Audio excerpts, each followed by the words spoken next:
Friends, ఈరోజు మీకు సగ్గుబియ్యంతో ఒక స్నాక్ ఐటెం చూపిస్తున్నాను. ఇది కార్తీక మాసం ఉపవాసం ఉన్న వాళ్ళకి ఉపయోగపడుతుంది. ముఖ్యంగా ఆనియన్స్ అవి వాడకుండా చెప్తున్నాను. చూడండి, ఇవి సగ్గుబియ్యం నానబెట్టుకున్నవి. నీళ్ళు అంటే కడిగేయాలి. కడిగాక కొంచెం నీళ్ళు ఉంచి అన్ని కప్పు అనుకోండి, ఒక అర గ్లాస్ నీళ్ళు పోసి అలా నానబెట్టి ఉంచితే అవి అలా పొంగి ఉంటాయి. తర్వాత కొంచెం బఠానీ, మీరు వెజిటబుల్స్ ఏం కావాలంటే అవి వేసుకోవచ్చు.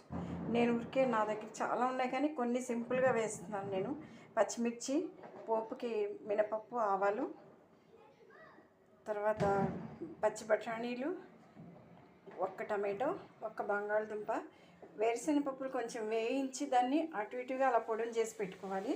తర్వాత క్యారెట్, దీని మీద కొంచెం సాల్ట్ వేసాను, చిటికెడు పసుపు, ఎక్కువ వేయక్కర్లేదు. కొంచెం నూనె, దీనికి నూనె కూడా ఎక్కువ పట్టదు, నూనె వేయకూడదు ఎక్కువ.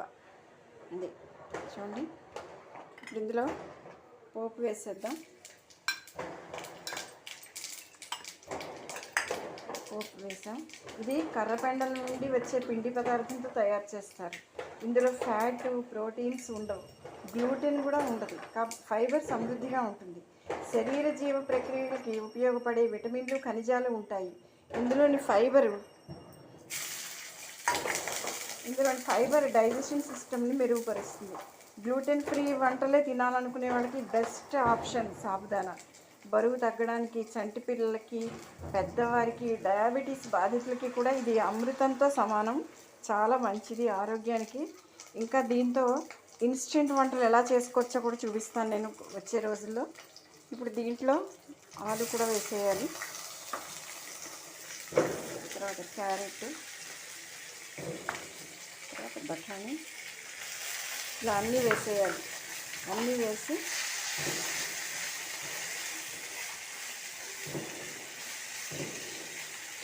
నేను టమాటో వేసా కాబట్టి వేయట్లేదు, లేకపోతే నిమ్మరసం కూడా వేసుకోవచ్చు. ఇప్పుడు ఇది వేసాక సరిపోతాయో అవన్నీ ఉడకాలి కదా, కరెక్ట్గా ఒక చిన్న గ్లాస్ నీళ్ళు అలా పోసి ఇలా మూత పెట్టేస్తే 5 minutesలో రెడీ అయిపోతుంది.